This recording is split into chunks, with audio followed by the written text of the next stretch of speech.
Welcome, everybody. Hi, Mary. Hi, Angel. Can you hear me? Yeah, I can hear you. You can go ahead. Okay. Okay, welcome, everybody. Good afternoon. Good afternoon. Ladies and gentlemen, I welcome you guys to today's webinar tagged Traditional Economic Solution Looking Inwards, TESLI. And of course, if you are yet to remind your friend, please, it's time to tell them it's time. It's time. Hi, Bamidele. Hi, Yaya. Hi, everybody. So as of July this year, the World Bank estimated that the rising inflation of Nigeria has pushed over 7 million of its population into poverty.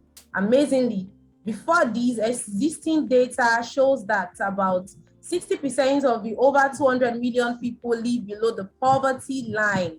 Looking inwards for solution through rigorous research, we found that there are some traditional wealth creation schemes that have been proven to work effectively through history. Today, we would have some of these traditional economic solutions studied in order to understand how these principles can be modernized and applied in the modern economy. Today, we'll be dissecting the topic around Igbo Apprenticeship, Yoruba Ajo Thrift, and Hausa Communalism. Trust me, guys, these are practical ways to leave poverty, to leave the poverty line. Now, of course, today we have three amazing speakers. And I'll be introducing them. So our first speaker for today is currently the Director for Center of Public Policy and Research and the coordinator for Abuja School of Political and Social Thought. He has since been a lecturer with vast years of experience and has acted as the head of the department for Beige University, where he worked full-time. Is no other than Dr. Sam Amadi. Our second speaker for today as well is going to be Dr. Ayodele Oyewale, presently lectures in the Department of Linguistics, African and Asian Studies, University of Lagos, Nigeria. He's, of course, has very vast number of years of experience. And of course, he will be dissecting the subject matter to us as well. And our third speaker is a lawyer, he's a communicator, he's a marketer, he's an impact investment champion, a change agent, an opportunities enabler. He's presently the Director General for Abia State Marketing and Quality Management Agency, where he provides strategic leadership and supply chain for a thriving textile industry. Is no other than Barrister Sam Hart. So we start without wasting much of our time. Hi, Barrister. So without wasting so much of our time this afternoon, let's just get straight to it. Our first speaker will be coming on board, Dr. Sam Amadi. Dr. Sam? Yeah, so we're having Dr. Sam Amadi. If you guys can hear me, please, in the chat comment section, just leave a, yeah, you can just type, I can hear you, I'm with you. And guys, please send the link to your friends. We still have, so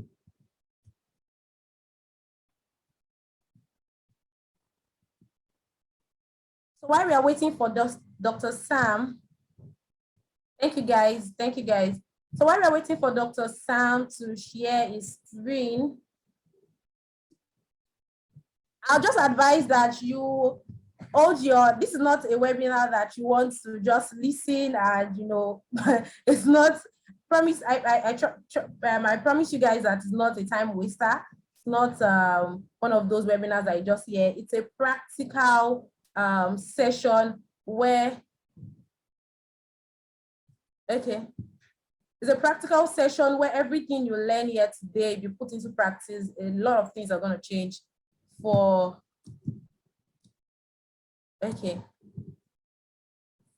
us. So you might want to grab your pen, grab your drink, grab your paper, grab your seat, to learn at these amazing speakers' feet this afternoon.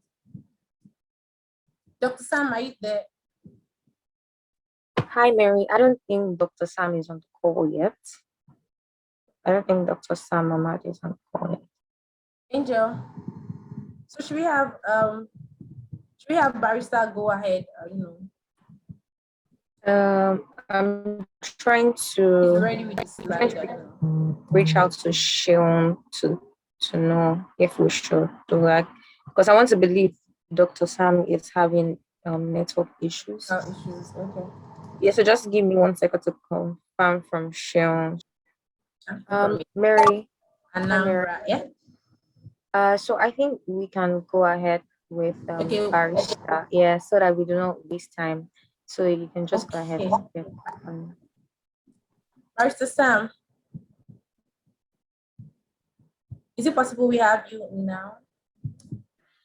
Yes, it's very possible. Oh, okay, sir. Yeah, so I'm actually over to you, Barrister Sam. Okay. Hi, good morning, everyone. Sorry, it's morning where I am, so good afternoon to the bulk of the people who are on the call, and it's my pleasure to be here with you. Apologies if my face is a bit dull. It's still early morning here, and we just woke up. So organizers of this summit, like Mary had said earlier on, this is a very important meeting, and it's quite beneficial. It will create an opportunity for further knowledge assimilation for those who are not very familiar with the concept. Can we have all mics muted, please, so that there will be no interruption? Yeah, I believe it will provide, first, if everyone can hear me, can I just perhaps see a wave or something so that I'm not talking to myself? Can we all hear me? Yes. Awesome. So once again, yeah, thank you, Cheryl. Once again, thank you to everyone who has joined this call. It is an important meeting, and I commend the organizers for bringing this to, the public forum like we have at the moment. I've been given 30 minutes to speak, and I'll try and maximize it as much as possible. I wasn't supposed to be the first speaker, but part of the lesson that you will learn from this meeting is that you must be prepared at all times. You could actually show up for an interview. You are listed to be number 10 on the interview list of those to be interviewed, but you were there. You were the first to show up, and when they are calling number one is not there. They'll be like, okay, number 10, please come and conduct your interview, and you'll be the chosen one. I'll give you a personal example. In 2004, we were meant to travel as a group, and my colleagues were more established than I was, and they were the lead resource people on that particular trip. And I was just a newcomer, and I was just a new member of the team. It wasn't time for me to start traveling yet, but they were applying for visas to go to America. And I said, why not? Please put my passport, even if I'm not going with you guys. Whenever it's time, at least I will have a visa to also travel. So they threw in my passport. Remember, I wasn't listed to travel on that group, but they threw in my passport, threw in my name. On the day of the interview at Walter Carrington in Lagos, they were, I was asking the other colleagues, guys, when are we all meeting at the embassy? How are we going to Lagos? When are we, everybody was like, no, it's okay. Just find a way to Lagos, find a way to the embassy, and all of that. So not being a part of the group, I showed up pretty early. The interview was for 8 a.m. But, I got into Lagos the previous night, and I slept very close to Walter Carrington, and by 6:30 a.m., I was already at the embassy. And I was still calling my other colleagues, guys, where are you? I'm at the embassy. Where are you? They said, no, don't worry, just chill. We're coming. We'll join you when we come, So I mean, that was my first visa interview, so I didn't quite know what was going on. Nobody had briefed me. So I saw people joining a queue immediately going into the embassy. So I joined the queue too. I mean, I felt perhaps that was what was required at that point. So I joined the queue. When I got to the front of that queue, they said, can we see your invitation? I gave them. They said, your interview is for 8. This queue is for those who are supposed to, be interviewed at 7. So you will leave the queue and then come back later and rejoin. So as I was about to turn, one lady there was like, you know what, since he's already here, why don't we just allow him go in for the interview anyway? And they were like, yeah, okay, fine. So they allowed me in and I got in and, it was time for the interview. Where are you going to this? What are you going to do? This is what I'm going to do and all of that. And, it was like, okay, come back in 2 days for your visa. By the time I stepped outside was when my colleagues had now arrived in a convoy, properly, everybody tushed, well suited and everything. And they were like, what's up? I said, I've gone, I've finished, I've come out. What did I ask you? What did you say? What did you do? Well, all of that, like every interview and every exam. I'm like, they just asked me questions. I answered them and they said, come back in 2 days. So they now went in and after like 2 hours, they came out with long faces. Out of 10 people, it was just one more of them that was given the visa. They said they only had opportunity for 2 people and they had given one person, which is me. And then, they now picked one other person. And that was how, without being listed, because the others couldn't travel, since I now had a visa, it was now like, oh yeah, Sam, come and travel. And that was the beginning of my international travel experience. And it's been so I'm just using this to portray the fact that it may not be your time, but show up anyway, and you might just have an opportunity and have an advantage because you are early. So with that opening personal story, let me segue immediately into the topic that we're discussing today. 3 very powerful concepts are being looked at. We're looking at the Igbo Apprenticeship System. We're looking at the Yoruba Ajo Thrift Savings System. And we're looking at the Hausa Communalism system.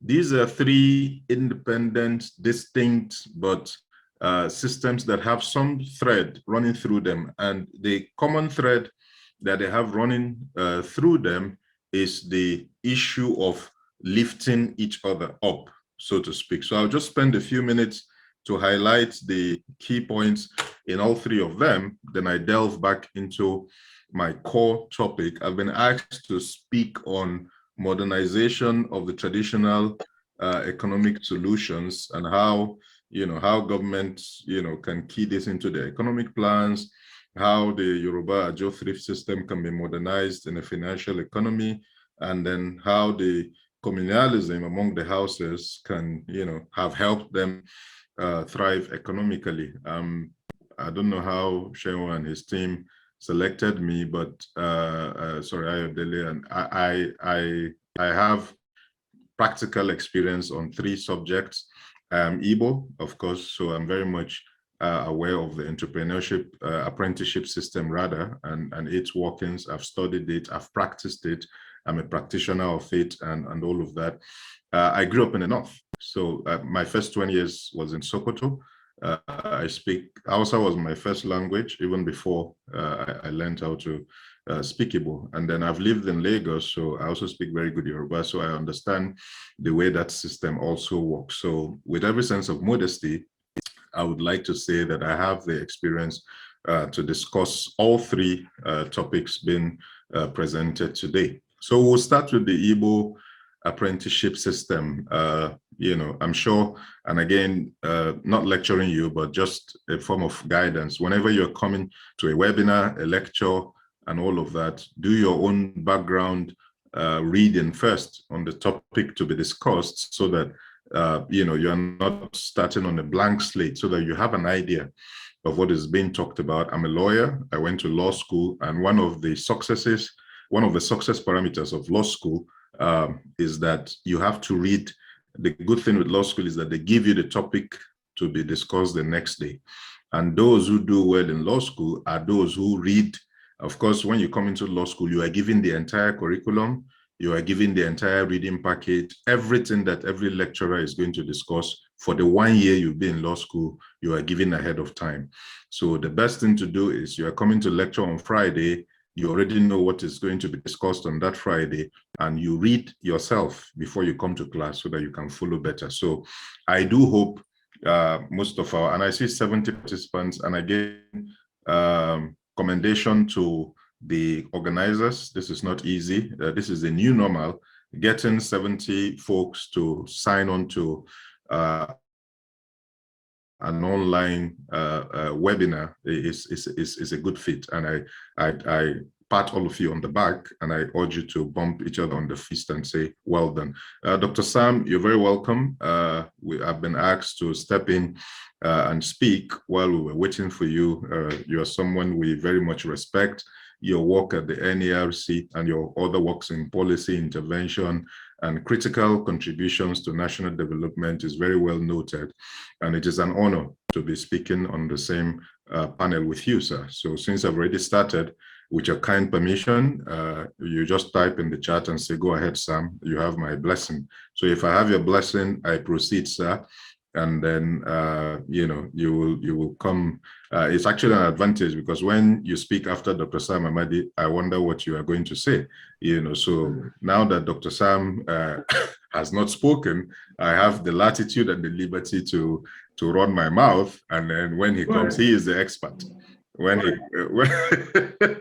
then when he comes, he will provide the intellectual and the scholarly aspects to everything I may have said. So I consider it an advantage. So again, I delve into the topic so that we don't take our time. Our time is moving real fast, and the organizers, I understand, intend to run a very tight ship. So I have a few minutes more to go. So Igbo Apprenticeship System, again, I did advise that we all read it up. Even while we're on this seminar, you can still Google it up and get insight into it so that you understand what's going on. Dr. Oyewale, you're very welcome, sir. You know, so again, Igbo Apprenticeship System, in summary, is just a system where a young man is taken, and mostly male. I see one of the subjects is discussing why it is male dominated. I'm sure someone will do justice to that subject, but for now, it's mostly male dominated. A young man is taken from his community, and he is paired with a master, so to speak, who takes him under his wings and teaches him the tools and the secrets of his trade. And the duration varies, some 3 years, 5 years, 7 years, you know, and this apprentice serves his master. And then after his service, if it was a diligent and meritorious service, he is settled in the sense that his, you know, a business is set up for him. The same business that he learned over this time is now set up for him with the blessing of his master. And then he goes and commences his own trade. And this is a tool that has lifted a lot of Igbo people because they were taught the rudiments of that trade. They were given the practical experience on its operationalism, and then they were let out into the world to go start their own. Most of these apprentices or former apprentices have since become very big on their own. And again, it's a revolving system. So they have also gone back and picked apprentices, taught them the trades, settled them. You know, there are many examples of those who have succeeded. Some names you know today were actually products of that same system. Because of time, I'll give you just one example. I'm sure the bulk of you here have heard of a certain Dr. Cosmos Maduka, who is the CEO of Costaris Group. I'm sure all of us, or most of us, either know him or have heard of him. He's the sole importer of Ford motor products in Nigeria, sole importer of BMW motor products in Nigeria, and then multiple other spare parts, you know, automatic transmission fluids and all kinds of things. He's a billionaire by every standard. He sits on the boards of banks, and he's an investor, and he's a wealthy man. He started as an apprentice. He learned work with his master. He did not have formal education. According to him, he finished at standard 3, which is perhaps just 3 that we have now or something. And he was settled with 200 naira after his apprenticeship. And it was with that 200 naira that he started trading, started doing the same thing his master was doing, expanded the scope. And today he sits on the board as chairman of a global conglomerate. He sits on the board of Ford Motor Company in America itself and on several other local and international boards. So this is just highlighting one success story of that Igbo apprenticeship system. And it has been ongoing and it has worked very well. Harvard has done studies on it, all kinds of people. Dr. Sam will elaborate on that when it comes to speak. My core mandate is not to explain the concept, but just setting a background so that we understand what we're talking about. The second system we're discussing is the Yoruba Ajo or Thrift System, which is of course a system of communal saving. You all put in, it could be weekly, it could be daily, it could be monthly. You put 200 naira, you put 500 naira, there are 100 of you, there are 50 of you, and on Tuesday you collect, or in January you collect, or this week you collect the bulk. Next week, another person collects the bulk. The next one, another person collects the bulk. And it keeps revolving until everyone has something going. This is a system that has enabled people to have lump sum to be able to throw into their business or whatever endeavor they are involved in without necessarily having to raise it themselves. But because they are involved in a group, in a system, they are able to collect the total collection from everybody at any given time, with the understanding, of course, that they will also continue contributing so that other people will also continue collecting their own. It is a system that has enabled businesses to have lump cash to reinvest into their business, to venture into endeavors and all of that, and that has worked over time, and it is quite commendable. And then the third concept we're discussing is a Hausa Communalism system. We have referred to it sort of derogatorily, but then it works. So you can't, this what is working. An Hausa man gets into an office, and within a very short time, all his brethren, relatives, community people, state people, tribe people are all over that office. They are working there. They have opportunities there. They have systems there. They pull each other up, and it is communalism. You can call it nepotism. You can call it whatever you want to call it. But the honest truth is that whenever an Hausa man gets into a position of authority, he is bringing his people on board to also be there with him. And then this, of course, creates an army of empowered people who have gotten to where they are going with the opportunity of their forebear or the person who got there before them. Quick differences between the three.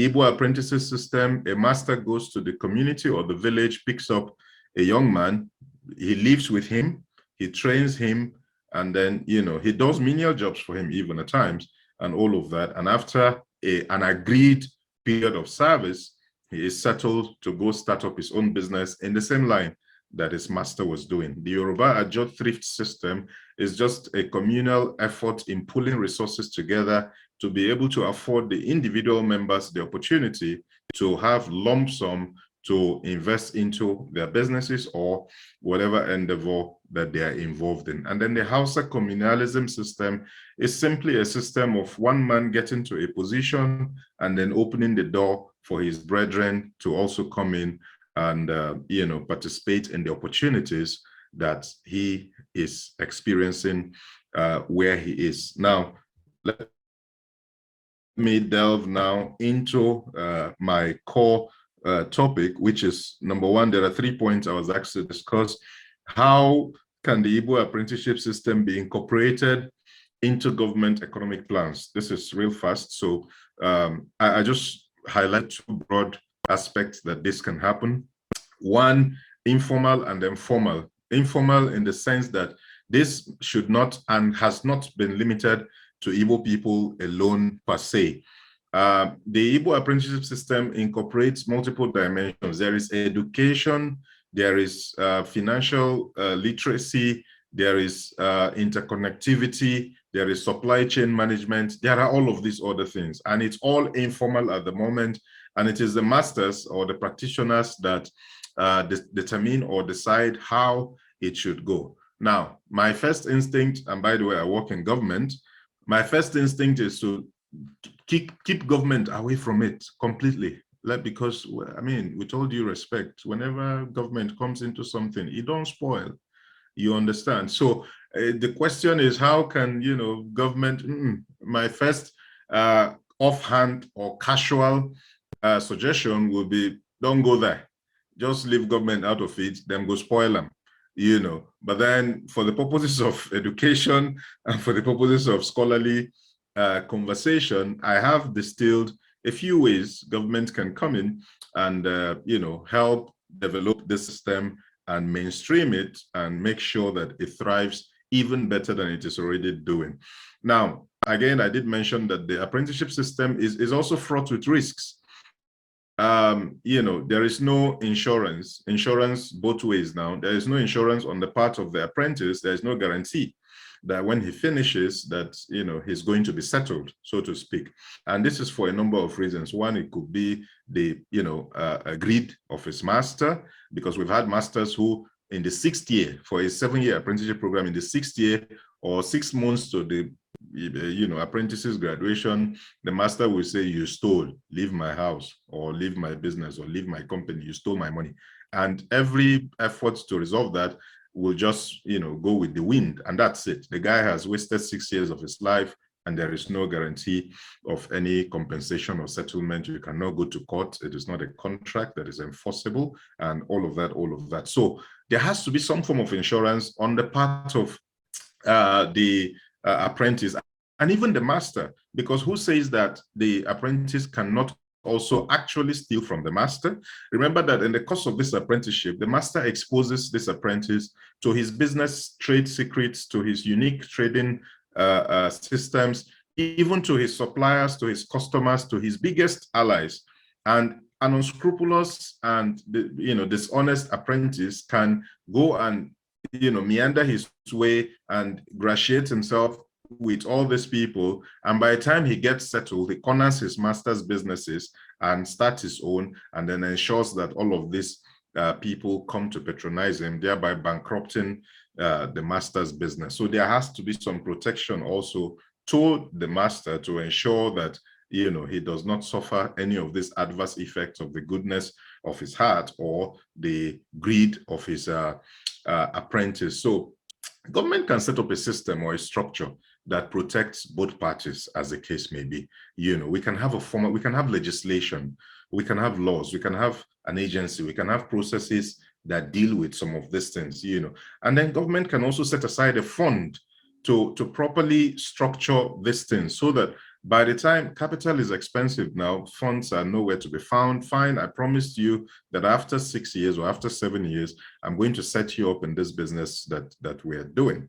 The business, we all know what economic environment we currently operate in. And at the end of that 7 years, it is very possible that even with the goodness of its heart, the master does not have the funds anymore to set up this young boy who has all the skills, all the trading skills, all the marketing skills, all the supply chain skills, and all of these skills to actually do well in business. But because there is no basis for settling him, he is stunted. And then we have lost a very credible addition to economic development. So if the government can set up some fund to support the apprenticeship system such that when an apprentice graduates from his apprenticeship, he can access these funds, very soft loans, with very minimal or even zero interest capitalization and all of that, so that they can access that and now use it to go and set up their own businesses. This is something that government can do. You understand? Then another thing is that,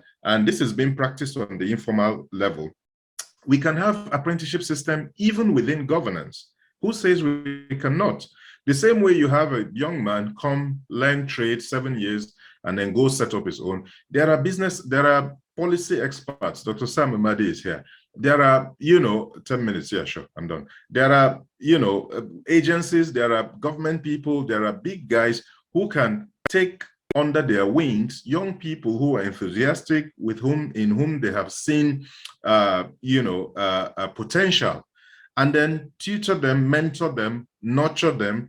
Then when it gets to time and you believe that they have understood and learned the dynamics of all of this, you can now ease them into their own various offices and roles. In political circles, this is done, although there is a negative part where the so-called apprentices are only used to attack political enemies and, write cha-cha-cha-cha-cha on their keyboard and slander people and all of that. That is not apprenticeship. That is not mentorship. That is not the role of political apprentices. It should be, teach me your policy procedures that has enabled you to rise to this rank. Dr. Sam Amadi has been, CEO of the Nigerian Electricity Regulatory Commission and all of that. There are those that have interest in that sector, bring them under your wings, teach them everything about that sector, recommend them for positions within and outside of government, and then you have groomed a number of people that can do that. The Ajo Thrift System, how can it be modernized into the financial industry? Again, Ajo is actually banking, informal banking, microfinance banking, if you may. And then there are a lot of banks that have also adopted that Ajo system and are using it to thrive. We can strengthen that and get it to work better. But again, I do say, maybe because I'm more American inclined, Americans say, if it ain't broke, don't fix it. When you start tinkering, I'm all for modernization. I'm all for strengthening processes that are currently working to make them work better. But I'm also weary of negative interest coming into something that is already working and then messing it up and then throwing it apart. So if it ain't broke, don't fix it. It ain't broke at the moment. Some of these things require education. Some of the things work because they work at the level of the practitioners. The apprenticeship system works because they work at the level of the apprentice and his master. It does not require formal processes and all of that, degrees and certificates and all whatnot. That no, it just works. Ajo works because the woman, Ologi or Akara or whatever, somebody comes with a notebook, the hardcover, comes and records her money, collects 200 naira from her, puts in her bag and proceeds. Now, when you want to formalize these things into banking or into all of these other processes, the woman does not understand what you are talking about. Yeah, Risika, she does not do banking. She doesn't understand what you are saying. And with all of these frauds, banking collapses and all of that, we have a problem. So we can modernize that. Now, how can the communalism among the Hausas, how have it helped them thrive economically? The examples are there. Again, it might seem negative, or again, I mentioned that it could be nepotistic to say when you get to a place, bring your brothers, bring your sisters. It is what they are doing and it is working for them. And I can't diss that. I can't quarrel with that because, hey, who stopped you from bringing your own brother? You understand? But then what we should now do is to prioritize competence, prioritize professionalism, prioritize merit over nepotism. It shouldn't just be bring my brother. It should be which of my brothers are qualified to hold this position or hold this office and all of that. And we can have a proper grooming system, a proper mentorship system where we can have a pipeline that says whenever there is a vacancy, whenever there is an opportunity, can we bring our best to fill in these positions and fill in these processes, and we bring them up there and and get them in there. So again, not to overshoot the time, the organizers did emphasize on that. I would like to stop here at the moment. I'm still available. If there are questions later, it will be my pleasure to take them. But again, these systems are amazing. Much as it is important that we find a way to modernize them, to mainstream them, to bring them into policy conversations and all that. Again, I add my little caveat, and this is my personal opinion. If it ain't broke, don't fix it. Keep government far away from all of these things. Government has a way of tainting whatever they get involved in. This is ironical because I am in government, so I understand the way these things work. And I wish you all a wonderful session. And please sit back, strap in your seatbelts, relax, and you're going to enjoy this day. Thank you very much, everyone.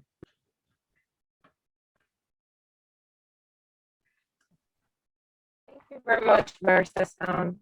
Thank you very much. That was really insightful, and you kept the time. It was very fun and concise. Thank you very much. So if you have questions, please send it to the question and answer box. We will not be taking questions like verbally. I'm not sure you have permission to. For those raising their, I think you can just direct your questions into the question and answer box, and you will see it. Yeah. So thank you very much, Mary. Hi, Maria, are you there?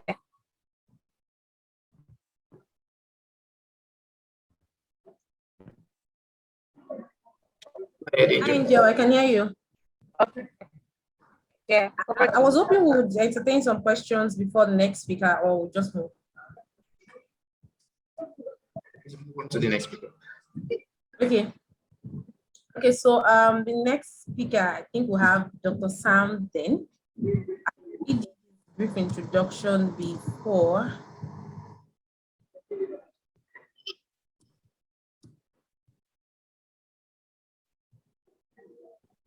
Yes.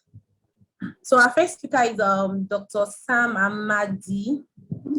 Like I said, he's currently director for Center of Public Policy and Research and the coordinator for Abuja School of Political and Social Thought. He has since been a lecturer with vast number of years of experience and has acted as the head of department for Bayes University, where he worked full-time. So let's welcome, guys, Dr. Sam Amadi. Good afternoon, sir.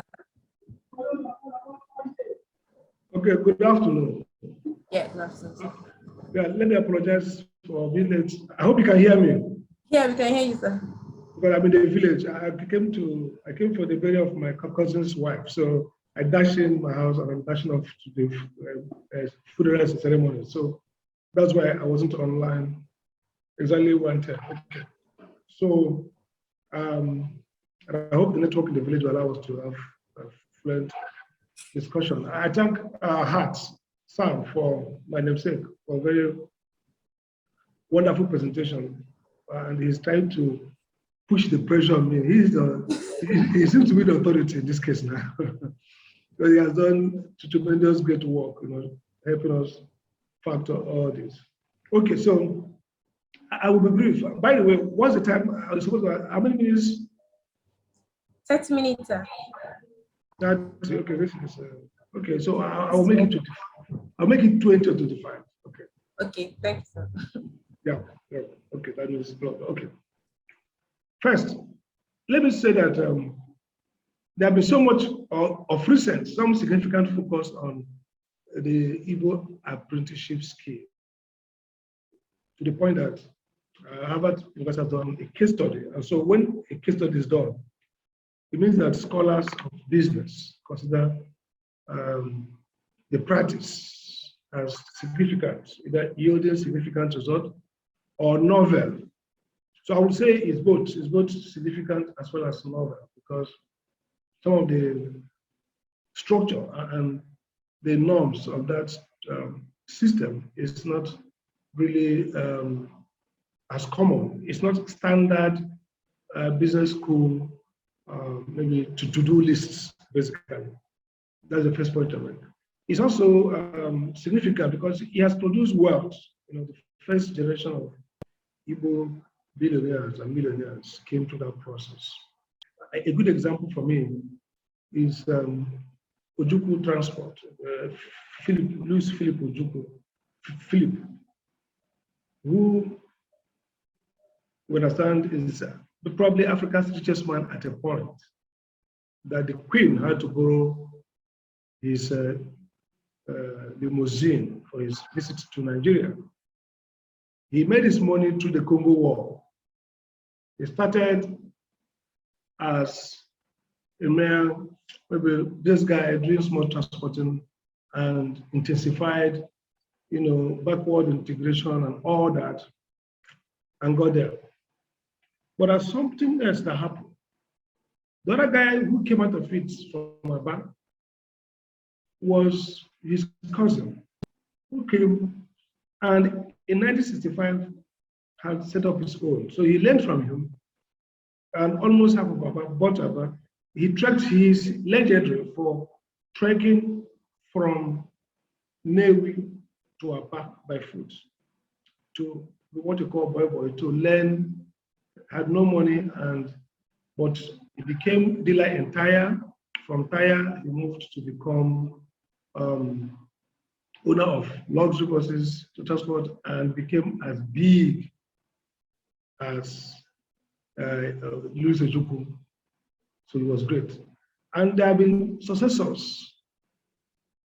Ilodebe, Kenedri Chukwu, All these people come from the same stock. So they are pioneers who created the next generation, and they all started by learning this apprenticeship. So the point of the apprenticeship scheme is not just a novelty, it's a success. It has produced about 3 generations or 4 generations of Igbo successful businessmen. Okay. Now, let's look closer at it. Well, in structure, what it means is simple. Some people call it in Igbo language, they call it Igbo Dibo, meaning it's close to servitude, if you like. Modern day would be to be a servant, to go and equivalent of somebody hired to serve somebody or brought to serve somebody. Other people call it Umuahia in Owerri dialect, call it Umuahia, which is to learn trade. Now, what is distinctive about it is the fact that it's a process that combines 2 things, or 3 things that are critical for startups in the world. The first is financing. And so today, if you look at whether it is in Cleveland, Ohio, in the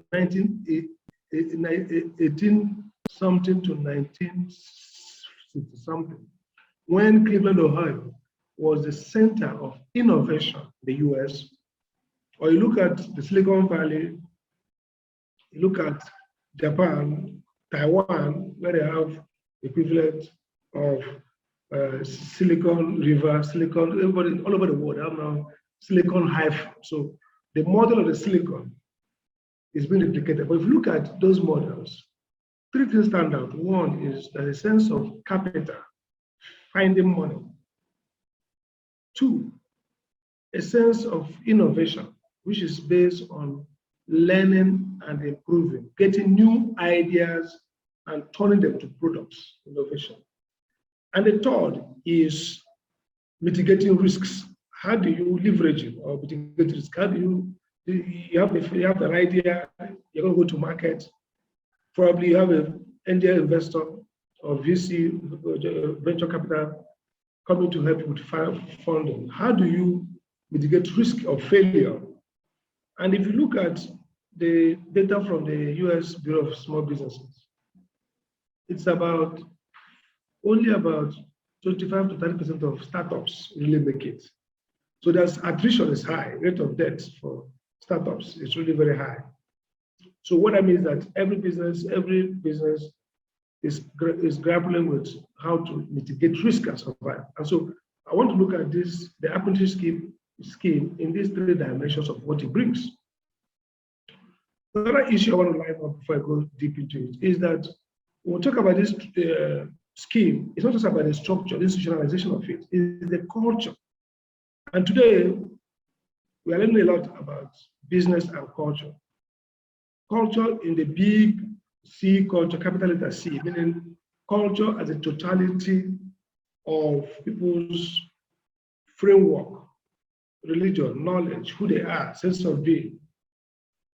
And culture with C, small c, which is in the sense of people's individual, the basic principles and norms of engagement. Now, the scholars of business and culture seem to argue that certain business results are contingent or influenced by some of these non-structural variables.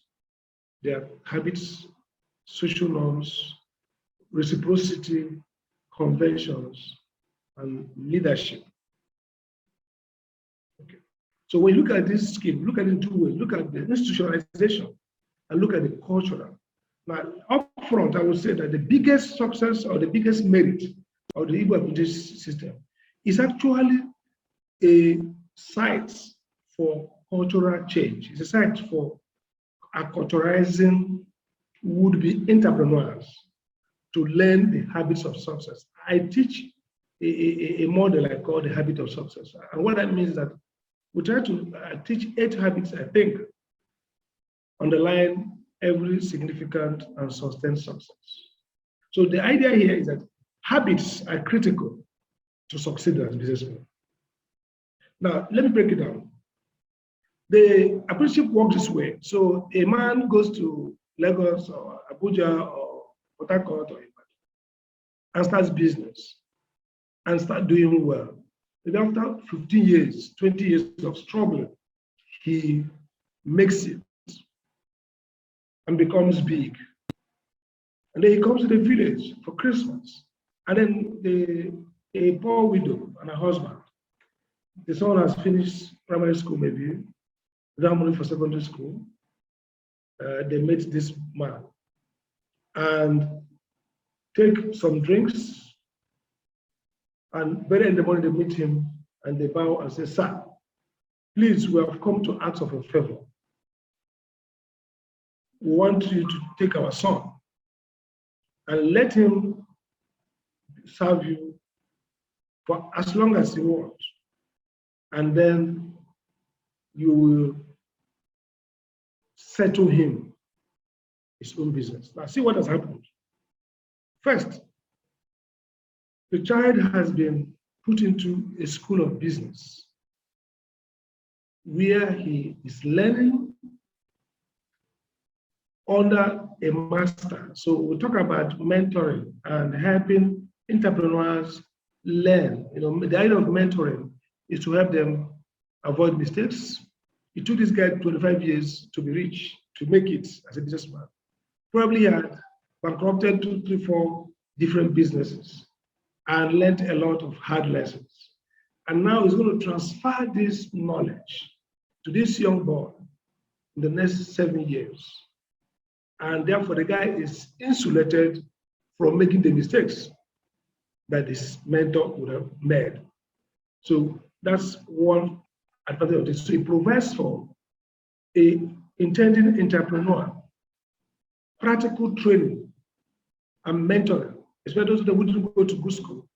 They learn more than perhaps someone who went to business school could learn through the master, who is now business director, mentor, teacher, and mitigator in chief of whatever mistake. So that's the first takeaway. This scheme provides standardized, customized, market-ready knowledge. Now, economists talk about the drivers of development, and one of them we talk about resource endowments. So the earlier generation of economic scholars talk about the capital accumulation as the first step. So the underdeveloped economies will develop if they can generate enough capital to finance infrastructure, finance a high, maybe high scale manufacturing. So you need to acquire capital.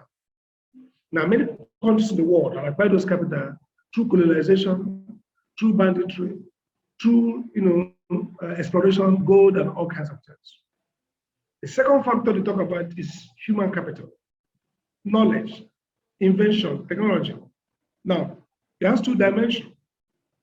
It has human capital as the hardware, which is the broad formal knowledge we have, biology, chemistry, whatever. It also has the software, which is what sociologists often call mentis, local knowledge, nuances, occupational sector knowledge. So that is the second. And then the third one, we'll talk about institutions, how you develop quality institutions to help you customize or mitigate or minimize what they call transaction costs in economics, and therefore create a large scale of value for everybody. Now, this scheme does all this. First, it provides you a process of learning human capital. So this untrained person learns from the master for 10 years. What? Because he is not learning in a formalized distance manner.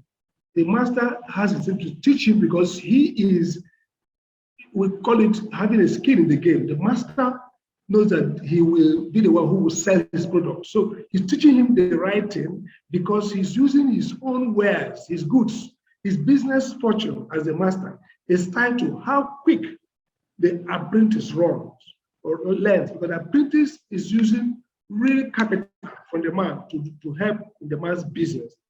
what I want to point out is that this is not the kind of university learning where the professor doesn't have the skill in the game. If you didn't learn well, too bad for you. But here, this learning is using his work market, his goods, to teach the apprentice how to be a shrewd, successful business merchant. So that's number one thing it does for you. Number two thing it does for the apprentice is network. One of the critical problems of starting a business for those who do serial investors or entrepreneurs is getting the relevant network to help you to market. So you have a product, you have an idea, you need to go to market. And to get to market, you need a network of, talk about financiers today, big scale businesses. You talk about maybe input suppliers, logistics people who help you. You talk about customers, maybe people who help you brand them. So all this, getting the network is one of the things that the apprenticeship provides for this young intended entrepreneur. So through serving his master for 7 years, he knows where the supplies are coming from. He knows who are the off-takers or the buyers of the product. He gets to have network. And this is a big one because network is a problem with starting business. The third thing that is important here, that economists talk about how do you raise the capital to start your home. So part of the arrangement for the apprenticeship is there's a commitment. If I serve you 7 years, you will now settle me with 500,000. So in other words, without any risk of borrowing, of interest rates, the apprentice secures for himself or herself a substantial capital to start business. So he doesn't need to look for a venture capitalist to make a pitch to anybody. He has a guaranteed assets. Sometimes it's like the mentor will buy a factory for you, fit a factory, fit a shop, and say, this is your own. Start selling. Sometimes the mentor, because they are very good, they've been trained well, they want to make you a partner. I say, okay, I'm going to open a new branch of this business where you take charge. And this is our sharing formula. So this process allows for easy takeoff. And the fourth that happens here is that part of the habits of success, because your future settlement depends on being a good apprentice. There are many cases where towards the 50th year or 60th year, the master will levy accusation against you and they'll go back to the village and report, and the villagers will settle it. So if you are wrong, if you have stolen for your master, if you have probably harassed his daughters, if probably you have chased, or you're going to live with your master in the house, they observe you, you live with them, you are part of the family. If you have chased his wife or whatever you have done that is wrong, the master terminates the contract. And your 6-7 years is wasted, even though you have learned something. You don't have the capital to go to market. So this scheme internalizes the values that are critical to success. Warren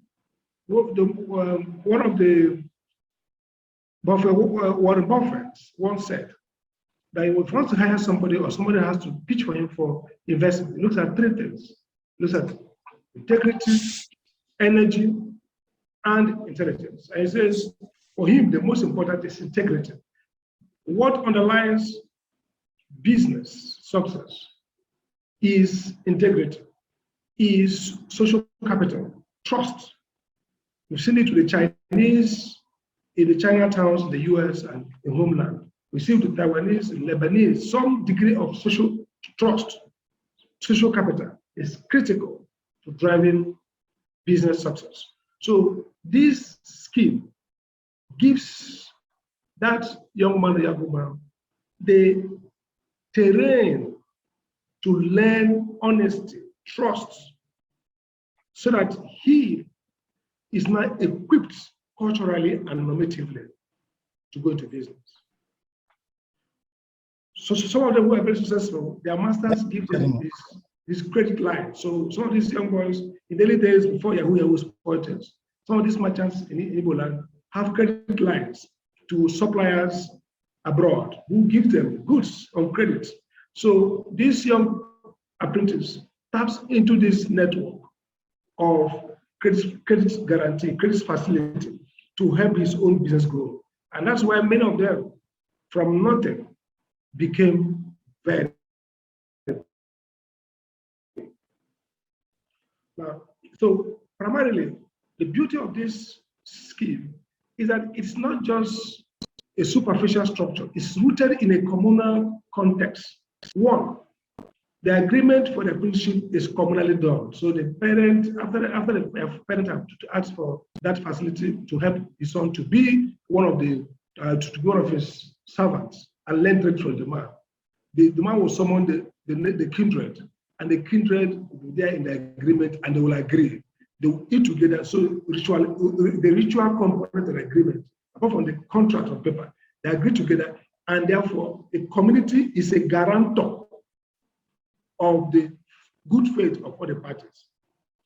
If dispute arises within the master and his apprentice, they go back to the community, and the community provides also dispute resolution processes, and therefore reduce the cost of litigation or cost of seeking for justice.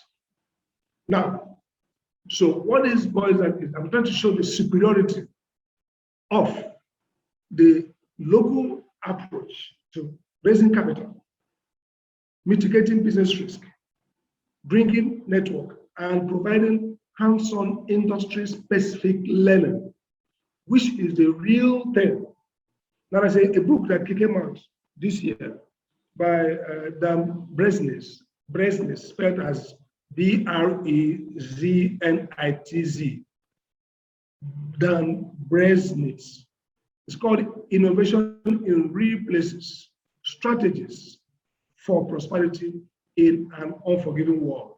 And fantastic book. And the point he made in that book is that, look, if you look at, he looked at Taiwan, what they call generation 2, second generation innovators. They are innovating by looking at components, specializing on components of production, and incubating and creating a community of persons who have those specialties and transfer them and create ecosystem that reinforces the innovative process by providing learning, providing ease of capital, and providing network. Now, if you look at the system that has worked, they share a lot in common with the Igbo Apprenticeship System. They are connected. This is not like we're looking for investors. You go and bring multinational corporations and pay them tax waiver. They don't create job locally. They simply make profits, and they are. But if you have, like in Taiwan, they are now dominating the semiconductor. If you have that kind of localized, reinforced, innovative cluster, it's embedded in the community. It helps the community to keep increasing in entrepreneurship, because the knowledge is communally owned and is shared on a common platform rooted in common stakeholding. And I think that's really what is the big deal about this Igbo scheme. It promises to keep creating series of entrepreneurs, because it's connected not just to profit, but connected to a way of life. It's connected to learning. It's connected to helping people or bring people up, and it has tied to community, and the benefit sustains community. So that's why you see in Igbo businesses, they seem to dominate some area. Like if you go to pharmaceuticals, Olu zone controls pharmaceuticals. Why? Because the earliest Olu traders who became pharmaceutical champions were the ones who used this system to transfer knowledge and help start up several of our businessmen and help to incubate. We're talking today about incubating ideas for startup. But when you're in that ecosystem of apprenticeship, you have ready-made natural with less risk incubation, because the ideas you have are incubated. If you go to textile, you see a different Igbo group that specializes in charge, dominant. So that's why people talk about Igbo spare parts, the Navy group. Now we saw Ibeto. From spare parts, they moved to manufacturing of spare parts, from retail to manufacturing. And that is also the offshoot of Innocent. People forget that Ibeto was doing a lot of spare part manufacturing and all that. Now it has led to innovation of an automaker in that way. Professor Lester Toro, his book, Fortune Favors the Bold, before he died, MIT professor, former dean of Sloan School. His book, he argues that the NEWI provides a framework for an African technological takeoff, because it's exactly like Silicon Valley, maybe with less sophistication, because it's an incubator of ideas and a market, not just innovator in terms of ideas, but also creating a financing component for the ideas and creating a market and helping with logistics. So Professor Lester Turo thinks that NEWI could have been the focal of what would have been, what should be an African takeoff, if properly nurtured. Even though it lacks the kind of government support and strategic thinking that we need, but we can still see the rubrics, rudimentals of that NEWI phenomenon in Innocent and other, even if Yoruba assembles bicycle. Now, if it's nurtured well, from there, it could be like giants of Taiwan that now dominate the high-class sports bikes in the world. That is one of the lessons that shows this the value of the apprenticeship scheme. The last point I'd like to make, I think I'm still on time, is to really look at. So the point I make is that it gives us the capacity to specialize and develop high-end skill, whether in technology or in marketing or in logistics. And those skills are acquired at least cost because they are transferred as a package of a cultural learning framework. So it's not the skills you need to, both the skill, the capital, and the network are coupled together in that scheme. So as you enter into that apprenticeship scheme for 7 years or 5 years, you are learning the software habits of success. You are learning the technical side of that specialized market, whether it's fabrication, whether it's selling of drugs, whether it's ship, whatever, all kinds of business. You are learning that. And thirdly, you are also acquiring network, who to go to, either for supplies, for sales, for servicing, for logistics. Again, and this is very important. So if you look at the trajectory, the development of these processes, three things happen. One is you see first an outgrowth of business people who make it. So several of them, people say, oh, in Anambra, maybe there are about 5,000 billionaires or millionaires. So you see people who made it.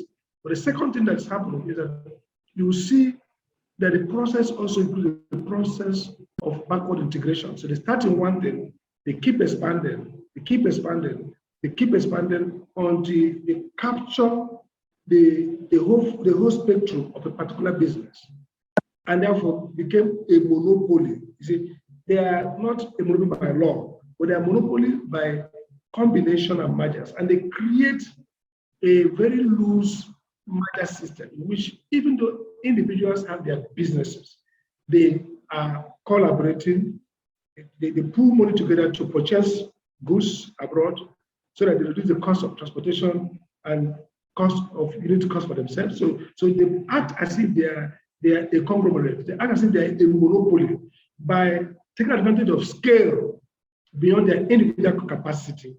And when they buy a scale, minimize or share costs, then they can sell lower and beat off competition. And so oftentimes it looks like the Igbo businessman is a wizard, or they're using black magic or underground tactics. It's because their cultural framework allows for those people to combine together the social trust, the element of cultural trust mixed together to give them that social capital to act as bigger than their scale. So they become a monopoly, but small enterprises enjoying the benefits of monopoly. So let me end on how this can benefit Nigeria.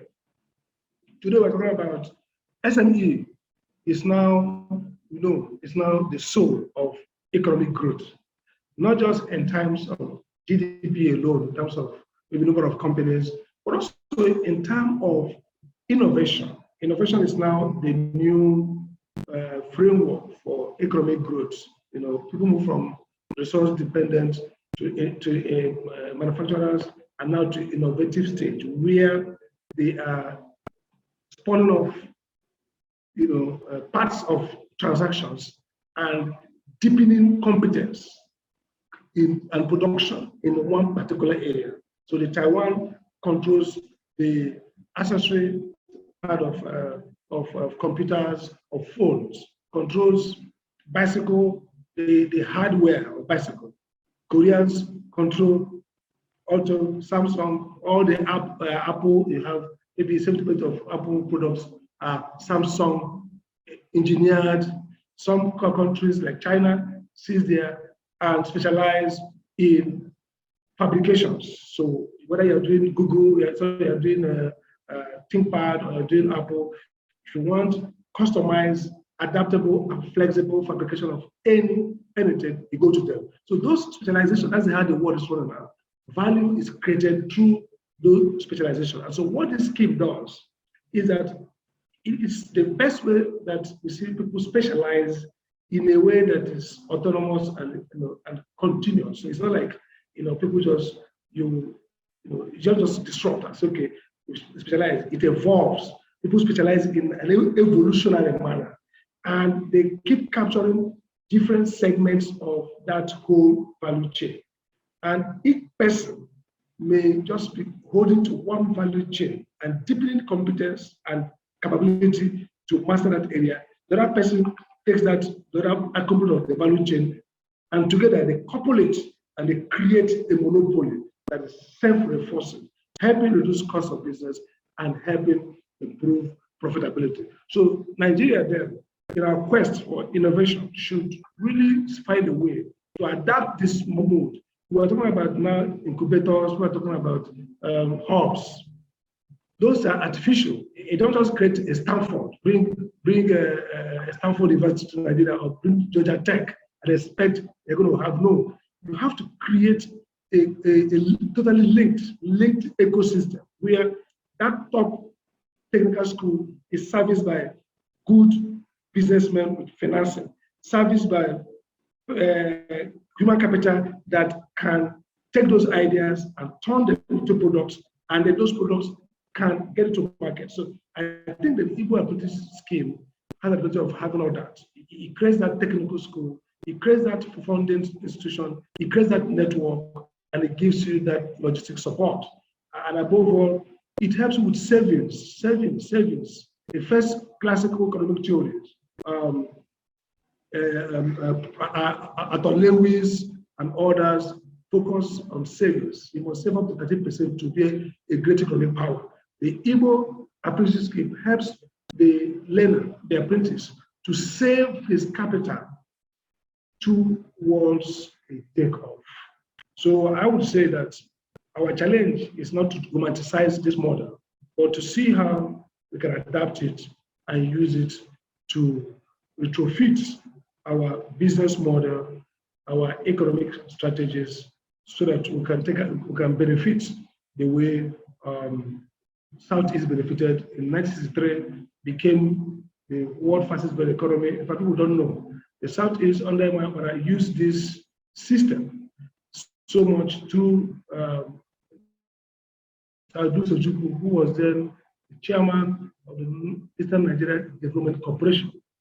And they were helping to start chemicals. They had clusters for chemical. They had for manufacturing. Car manufacturing was MNN, and that's why they had the Anamco. The idea was to use this Igbo network to incubate and develop clusters that are self-profitable, and that's how quickly they were. Mary, please. Yes, I think we lost Dr. Sam. I don't know if he's trying to join back. So while we wait for Dr. Sam, we have 4 questions already. So guys, if you have more questions, please use the Q&A button. So type in your questions so we can read them out and have them answered by amazing speakers. The next Hello? speaker. Oh, okay.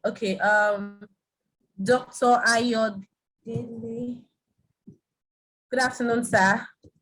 He lectures in the Department of Linguistics, African and Asian Studies in the University of Lagos, Nigeria.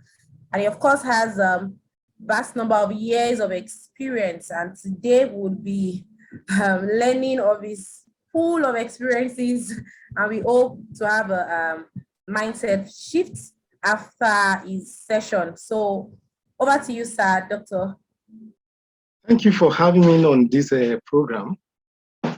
This is a very rewarding and timely too.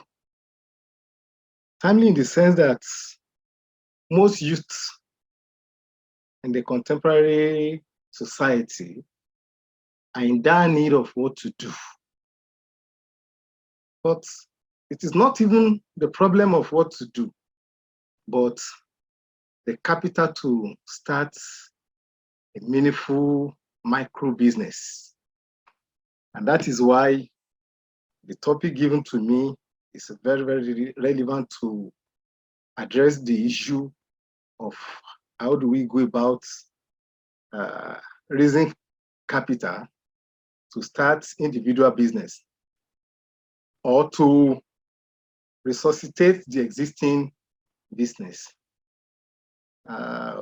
Oyewale Ayodele is my name, and I'm speaking on the Yoruba Ajo Thrift Savings.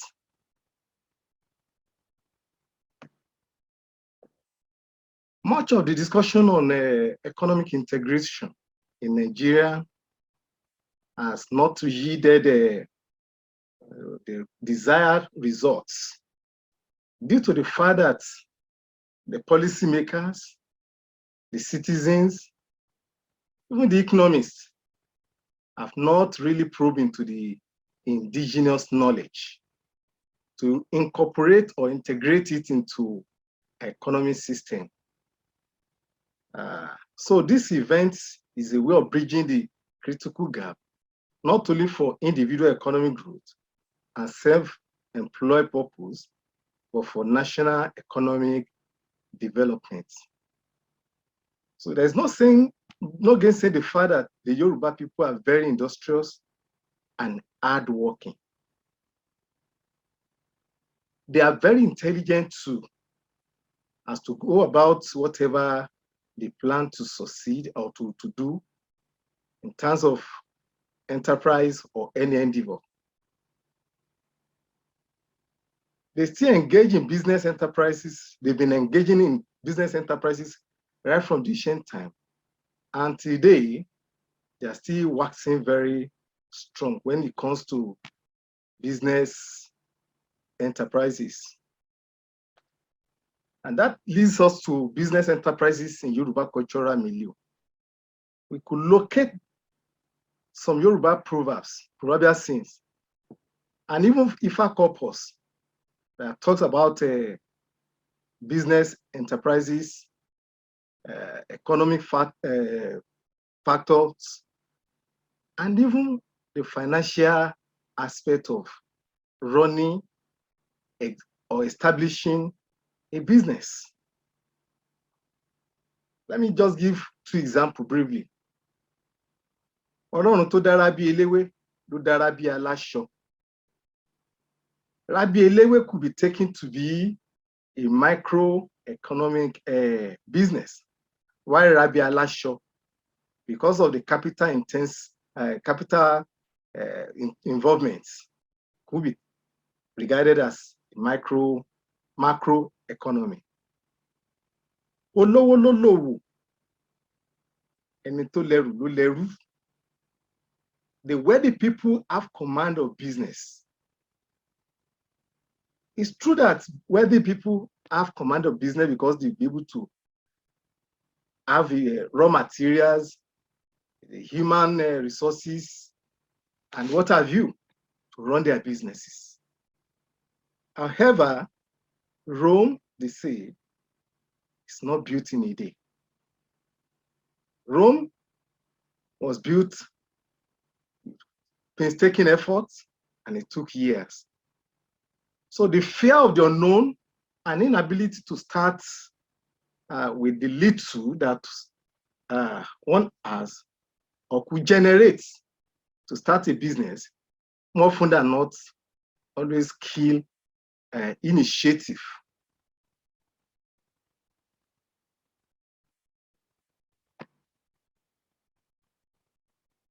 The term Ajo could be simply defined as contributory initiative, which involves the process of monetary contribution by a group of people that know and trust one another within a specified time, which each member will be collecting as agreed or being stipulated in the until it gets to the last person. Usually they have leaders who are the coordinators. Sometimes it could even be an individual, a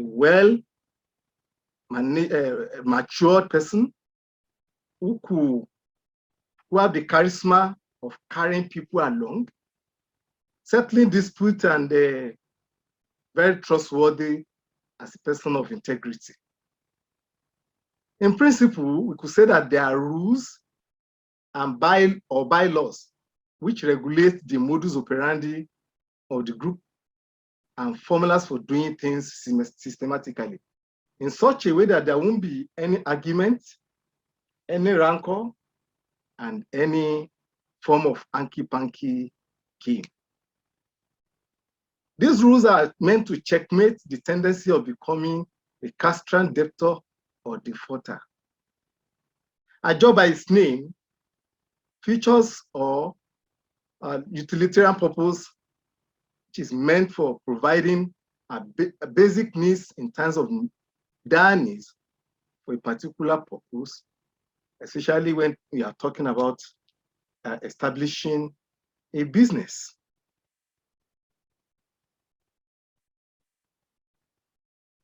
Usually the people of like mind with the same goal of improving in themselves for self-employed usually gather together within the same neighborhood. They are the ones that usually constitute members that are contributing Ajo in the Yoruba society.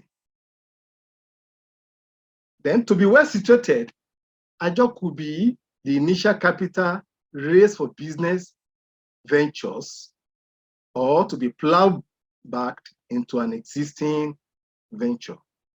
However, it could also be used to cater for trivial obligations that may cause an embarrassment.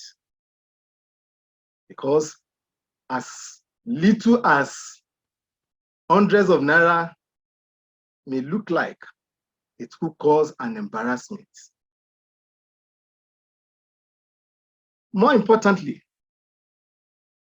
Ajo it is for business venture without incurring a huge debt, all in the name of raising capital by petty trader for micro economy venture or retailer or wholesaler business when we are looking at it from macro level. There are quite a number of other sources that Yoruba do generate capital, but most of them do attract interest. Let me give examples. Oyewale, that's talking about money lender, who are well certified and have the certificate to operate. And usually the interest they do charge is often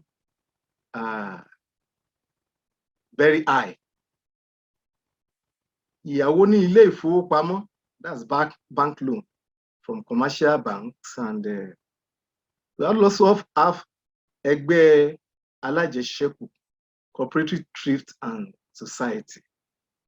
Today, people do patronize microfinance bank. There is another one called LAPO. I can't really place it whether it is within a microfinance bank or cooperative. It's subject to a research. But beyond all these financial institutions, we also have a way of raising capital from family members. When we're talking about family members, they are the close members of the same family. Then also from friends. Yoruba do raise capital for business and other obligations from friends. But as good as it stands, I discovered that there's a limitation to what one can really gather from family or friends. The last one I'm going to talk about is very similar to Ajo, Isusu. I will not dwell much on it, but just to say that we have something very close to Ajo. This sources of generating capital, more often than not, is not really encouraging, especially for somebody that does not have the large heart to take risk. But beyond that, an entrepreneur that wants to start a business needs one or two of the following to secure loan from above listed sources. And we could see that they're very cumbersome and sometimes could be frustrating. Collateral security, a guarantor, legal document that may be laced with hard, unfamiliar policies or terms and conditions, possibly a regular source of income to liquidate debts in case of inability to pay. Imagine somebody that wants to borrow 20,000, 50,000, and you're asking the person to go and bring a so amount of capital or money for him or her to be able to secure the loan. So inability to pay on time often causes strained relationship, either with the family members or friends, or even the financial institutions we mentioned above. But invariably, what am I driving at is the fact that I want to borrow a leaf from the saying that a borrower is a slave to a lender. And perpetually, the business may not really be able to grow, all in the name of servicing incurred debt. There is a need to justify the fact that Ajo is one of the absolutely reliable source of business, raising capital for business. From time immemorial, we've discovered that something that belongs to an individual, the person could use it at will, willingly, without fear or any problem. The same applies to Ajo, that people that are contributing it, once they take it, they'll be able to use judiciously and to their own, within their own limitation. Unlike people that secure financial assistance from the financial institutions, more often than not, people do develop high blood pressures and other underlying ailments that could either make or mar, that could either mar their health generally and even the business in the long run.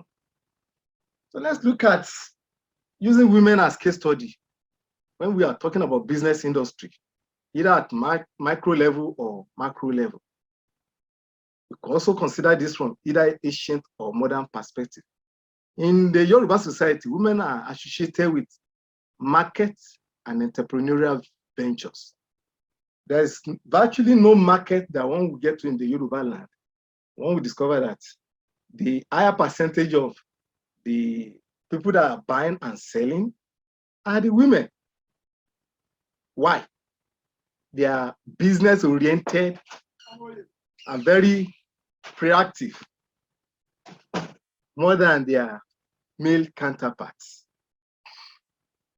Besides that, women naturally are very multitask, and their exposure to risk taking seems to place them in an advantageous and superior position vis-a-vis their male counterparts in the realm of marketing and economic enterprise.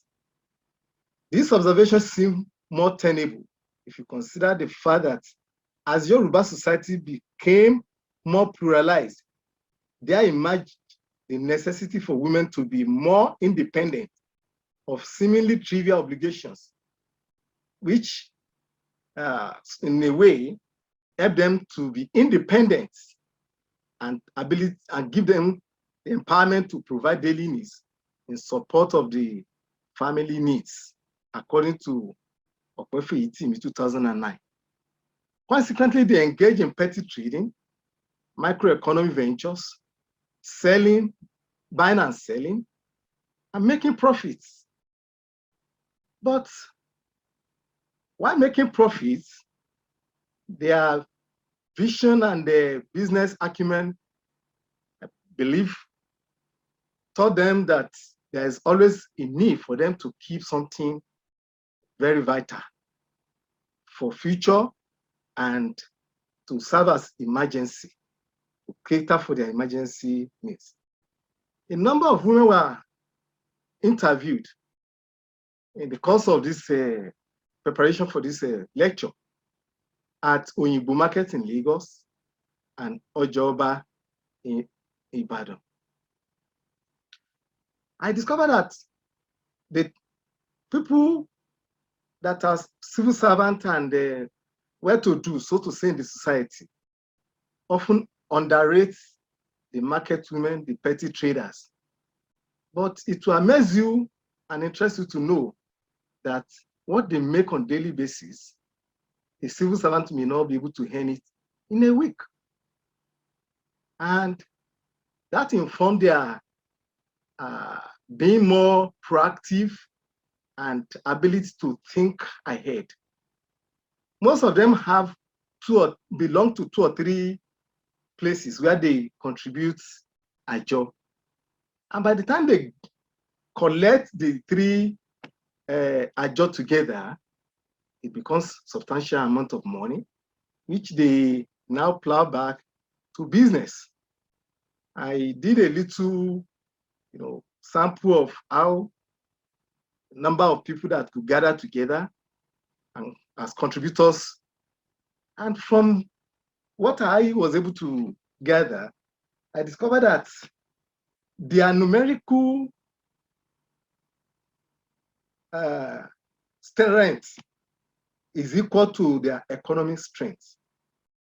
The more the merrier, so to say, about the number of people that are contributing Ajo. Beyond looking at business or using it for business, most of them actually confess that they used Ajo in sending their children to school. Some have 2 or 3 graduates, while others are still in secondary and primary school. What a man can do, a woman can do better. Most of them have built houses and they've actually opened bank accounts. That is the little I can say in order not to divulge more information about the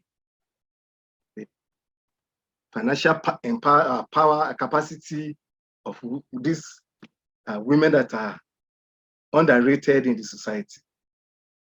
Then let's quickly look at advantages of Ajo in microeconomic system and national development. Most youths have issues with starting with little. And because of the nature of the society, everybody wants to live high and work in big company. But we can start a micro business through Ajo. And if we're managed with advice and moral support from parents and people, it will definitely transform and become macro venture. So what are the advantages of Ajo to the contributors and the people even within the society?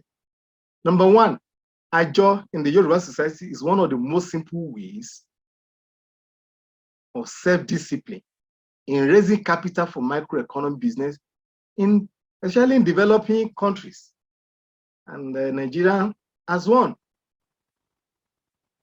Number two, Ajo is a valid or legal way by which women, men, or youth could better their life without necessarily depending on white-collar job. Like I said earlier on, what is very important is about the mindset, having the right orientation and sensitizing the youth.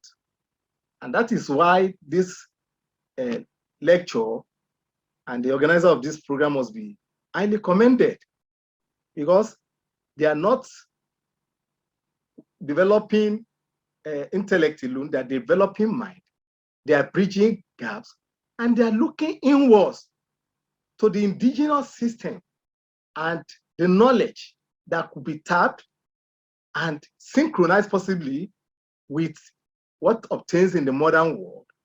That is, thinking locally to meet the global needs. Ajo is also a valid or legal way by which women who are synonymous with full housewives and procreation do empower themselves for viable businesses and profit-oriented investments for financial self-independence. Another important thing to know about Ajo is the fact that paying back Ajo after collecting by members does not attract outrageous charges or tear pocket interest as applicable to most financial institutions, which common man could hardly even access for soft loan. So as long as there is continuity, there is hope, and a young entrepreneur could be optimistic of migrating, developing his or her business.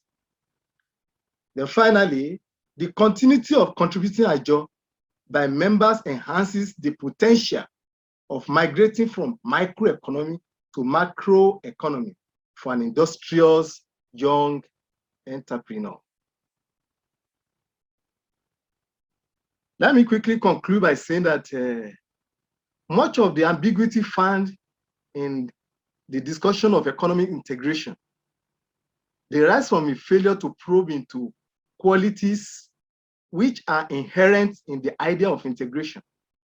Our integration of economy is much more organic than this, and that calls for looking inward.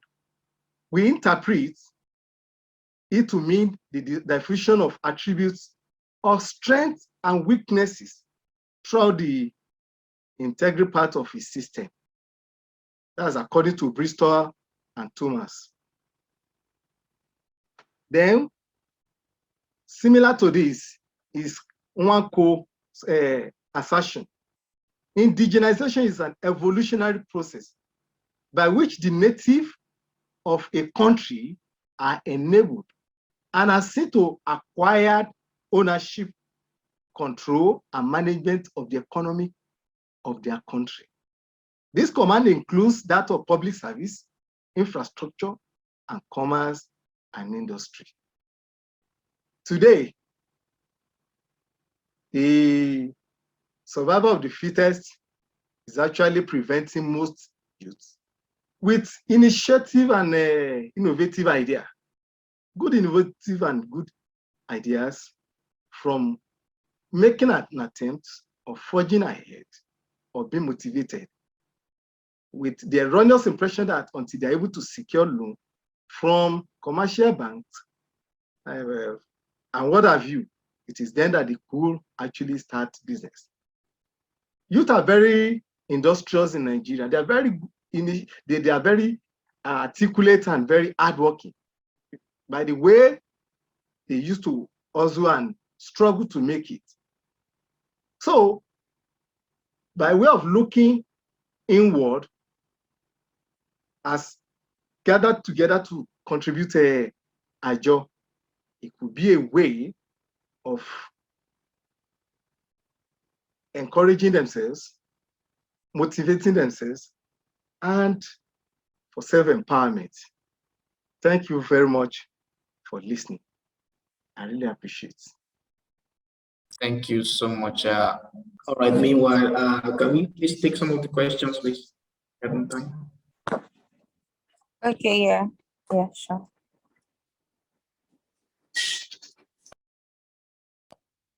I think there's a question for Barrister Sam. So, one from Olisamaka says, the Igbo apprenticeship system is characterized by its lack of insurance, as mentioned by Barrister Sam. What can be done about this, at least at the community level? Okay. Did you get that? Yeah, I did. I was looking at the questions in the box here, but I guess it's not, it's not. The Igbo Apprenticeship System is characterized by its lack of insurance, as mentioned by Moa. What can be done about this, at least at the community level? Thank you. I did, thank you, Olisameka. I did mention this initially. Now, there is a risk to the to both parties, and the beauty of this is that it is informal, but somehow it has continued working because there are systems in place that have ensured that no party is shortchanged, so to speak. If you are a master and you take an apprentice to the city, so to speak, and then you do not settle that apprentice, you have a negative reputation in the community, and nobody will want to give you their child anymore for apprenticeship because you are known as Oga Nanaga Setulonwa Boya. In other words, a master that does not settle his apprentice. So that's a negative stigma. It's a negative tag. And if you know the Igbos and you know how proud they can be, you know that nobody wants to be attached to that kind of stigma. So they go out of their way to ensure that settlement because they do not want to be labeled as those who do not settle their staff or their apprentice, as the case may be. And that is on the part of the master. And on the part of the apprentice too, this system has persisted, and it is an important question, Olizemeka. What can be done at least at the community level? What can be done at the community level is the same thing that we're talking about now. This whole webinar or seminar is geared towards improving the system, right? So these are suggestions on what can be done to strengthen this same system so that apprentices do not finish serving and at the end of the day, they do not get settled. Nobody wants that to persist. Now, you can't have a perfect system. There will always be unscrupulous masters who will still find an excuse not to settle their apprentices. There will also be some apprentices who should change their master. I did narrate this at the beginning when I was speaking, who steal from them, corner their business practices, corner their customers and all of that, and make away with them, so to speak, and take them to their own new businesses. So these are things that if you overtinker with it, you will water down the essence of it, and you might lose some of the core benefits, so to speak. So that is why it is advised that as much as possible, much as modernization is good, much as improvement is good, it is also important that you do not overtinker with it so that you do not make it lose its core essence, which has made it to succeed up until this point. Thank you, Olizemeka. Thank you very much, Barrister. So there are like two more questions on this Igbo Apprentice System, one from Jubril and one from Tresor. So the one from Jubril says that I perceive the Igbo Apprentice System to be the most effective. What attempts have you made in ensuring its rampant implementations in Nigeria? Also, what plans do you have in ensuring the above system is sufficiently financed by the federal government due to its positive impacts and importance? And Teresa says, Barrister Sam made mention of creating an agency to regulate the Igbo Apprenticeship System, but is opposed to government delving into the system. Who then creates and regulates this economic system? Yeah, thank you. I'll take those real quick. Jubril Ahmed, what attempts? I won't make any attempt in ensuring anything, Jubril. It is not within my powers to do so. And then, again, these things are specific to a region. What attempts have you made in ensuring its rampant implementation in Nigeria? No, that I don't even think such an attempt should be made. Things should be left the way they are. It is synonymous with the Igbos, with the Southeast region, so to speak, and the Igbos per se. Other regions, other people can informally adopt the same principles that work. Why not? Who says you cannot adopt a system that is working? But it should not be imposed. It should not be something that government has a hand in or mandatory, so to speak, and spreading it. No, it has its cultural peculiarities, and it is not a copy and paste. You cannot copy it and paste it in another region and expect it to work. So no, it is not a nationwide thing. It is something that is peculiar to a region, and my honest and humble advice would be to leave it as it is without rampant implementation in Nigeria, just as you have put here. And the second part of the question is to asking, what is being done to ensure that the system is sufficiently financed by the federal government due to its positive impact and importance. Yes, I had mentioned it earlier on that government could put safeguards. I think it was Olizemeka that mentioned insurance. Government could, work out, and this will answer Tesla's question, should probably set up some system, some structure that enables some warehousing of funds that ensures that when these apprentices finish their training scheme, they can have a pool of resources available to finance the startup of their enterprise. You understand? Andela, a couple of guys are doing amazing things in the tech space, in the education space. Government can do an education policy that ensures that while the apprentices are learning trade and learning craft, they can also go to school and get formal degrees and formal education, which will also help improving what they are doing. So these are some of the interventions that government can do, to assist the process, but without imposing or without tinkering with or altering the core spirit. Apprenticeship system is being said, it's actually a spirit. Imwahia is spiritual before financial, and I read this, so it is a spirit of the people. It comes from the core makeup and constitution of the Igbo people. So it is not readily transferable. It is not really readily, copied and pasted in another place, so to speak. And it's not something that is of universal application, so to speak. And you cannot mandate a federal government to legislate on something that is happening in a particular region of the country. Then you are creating problems of, favoritism and all of that. But then it's working. So government can make some of this in place, set up, and there's an agency for nomadic education specifically set up to ensure that, herdsmen or, as it were, Fulani cattle rearers and all that, they can still go to school even while they are herding their cattle. So the same thing could be done with the apprenticeship system. There can be an agency for, apprenticeship education, so to speak, to ensure that apprentices are able to go to school and get formal education even while serving as apprentices. Those are things government can do without having to delve into the core mandates of the apprenticeship system. And I go straight to answer Teso's Treso Mase Mbono. You said I made mention of creating an agency to regulate. No, please, quick clarification. I never said that. I do not advocate the creating of an agency to regulate the apprenticeship system. Please, I do not advocate that.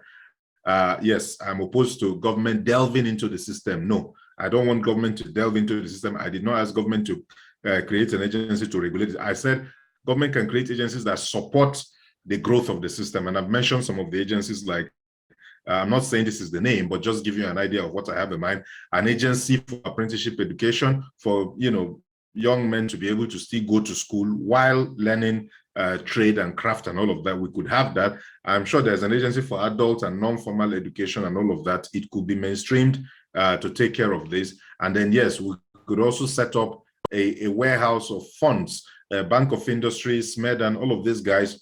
We could create a specific fund with the CBN to ensure that when they come out from this apprenticeship system, there is a fund waiting for them. We could provide tax incentives to organizations that, practice the apprenticeship system. We could create some of these things to ensure that, we encourage the system to grow. And finally, Educate Joseph is asking, what could be the reason why most Igbo youths aren't interested in the apprenticeship system? It is a get-rich-quick syndrome. In summary, that's your quick answer. Get-rich-quick syndrome. Remember, it takes 7 years to learn trade before you are settled to go and start your own. Most youths do not want to wait 7 years anymore. They want everything you have, but they want it now.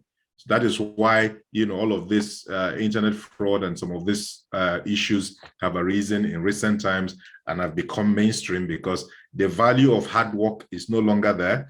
The value of processes is no longer there. Nobody wants to grow through the process and through the system. 7 years serving a man is not easy. You wash his clothes, you take his children to school, you wash his car, you do all of that, and then you still go to the shop, you go on errands, you do all of that, and at the end of the day, you are loyal. I mean, these things are even biblical. Jacob served, his father-in-law for 7 years. He was given a wife. It's not the one he wanted. He served another 7 years. He was given another wife.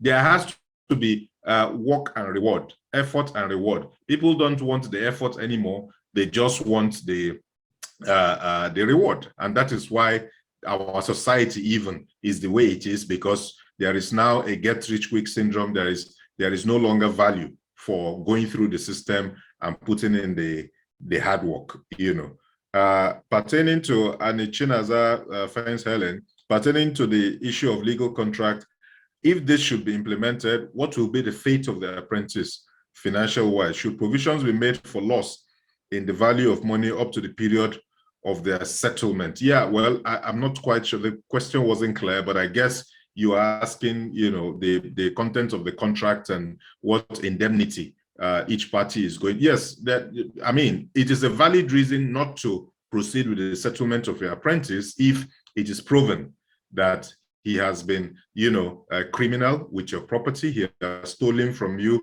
He has done all of that. you can come back to the village or to the community and call a meeting of Umunna and say, I took this young man to come and serve me, but in the course of service to me, these are the things that he has done, and these are the reasons why he cannot have my blessing. Note that the apprentice is still free to go and start up their own business, but an apprentice does better when he has the blessing of his master, when he is settled properly, because the master is in the trade, the master's friends are in that trade, and part of the beauty of the apprenticeship system is that, remember that you do not have the capital to do everything that you're supposed to do when you just start.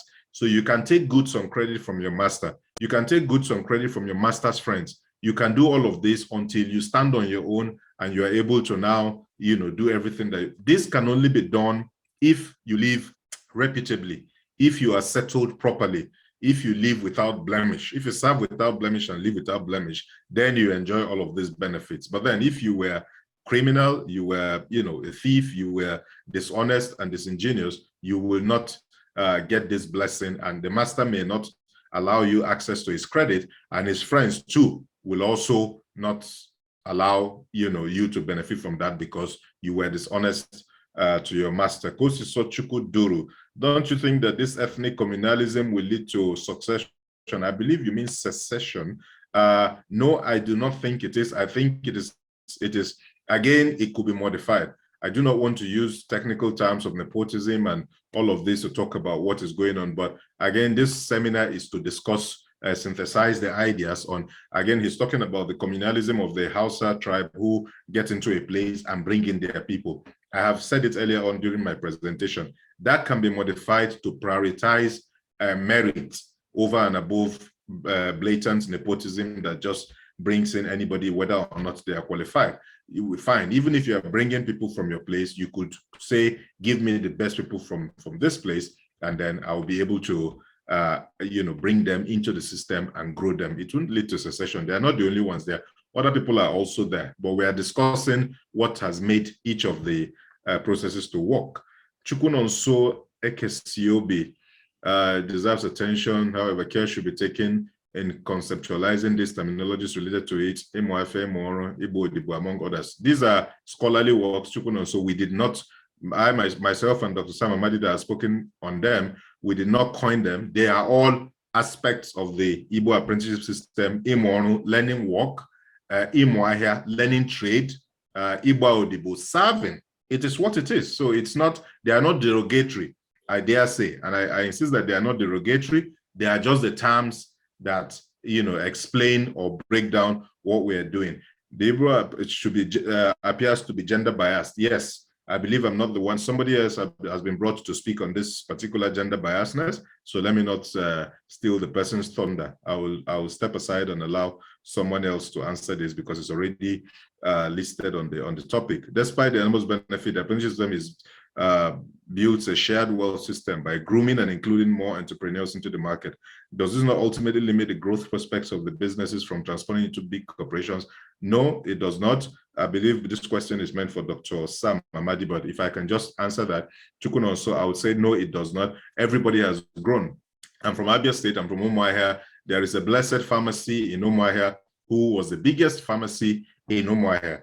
A young man, CY, served him and also opened his own pharmacy just almost on the same street down the road. And that's Grace and Mercy Pharmacy. And it too is doing well. Grace and Mercy is also a big corporation now. Blessed Pharmacy is still a big corporation, opening supermarket. So the sky is big enough for everyone to shine. So if you are, again, if you are not unscrupulous, if you are not criminal minded, if you are not negative, looking to divert people's funding, I believe everybody can mutually coexist and everybody can grow into big corporations. Thank you, guys. That's so kind of you to have questions. And that's wonderful from Barrister Sam Hart. Please give me credit. We appreciate you guys for joining us up to this moment. We actually have some want to make okay. Thank you. Now we're receiving your comments. You can send your times. like to express our thanks to all participants. This wasn't easy, and those who are joining us live on Facebook should be able to see my face. For taking your time, it's a precious 2-hour moment, and we are about to round off. And right now, we're taking a look at some of the events that has gone through us in the planning and the organization of this particular webinar. And I'd like to thank first all the speakers. They are the ones who have made this possible.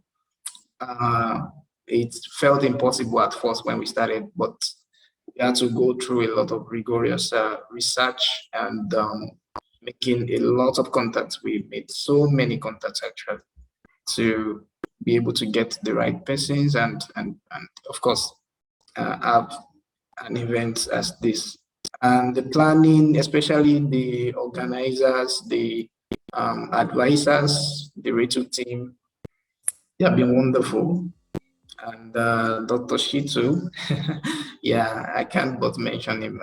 So, a very huge supporter, and that's Dr. Shitu of the University of Lagos. And we would also like to thank our sponsors, which is Rethinking Economics. We are actually affiliated with Rethinking Economics, which is based in Manchester, United Kingdom. It's an international network of students wanting a better economics education. So they have been emphasizing on the practicality of economics and how to make it pluralistic and engaging for the public.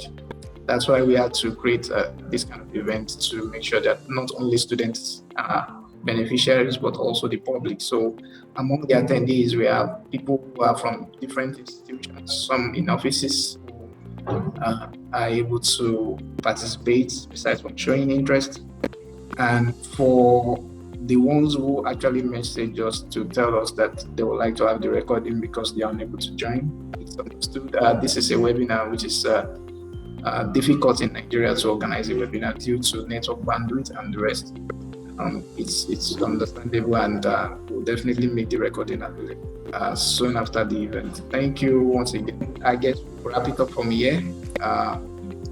Thank you all from Rethinking Economics The Uploaders. We appreciate everyone who is able to attend this event. Thank you so much. It's been wonderful. You all are wonderful. Thank you for taking your time and your moments. It's so much. We can't thank you enough.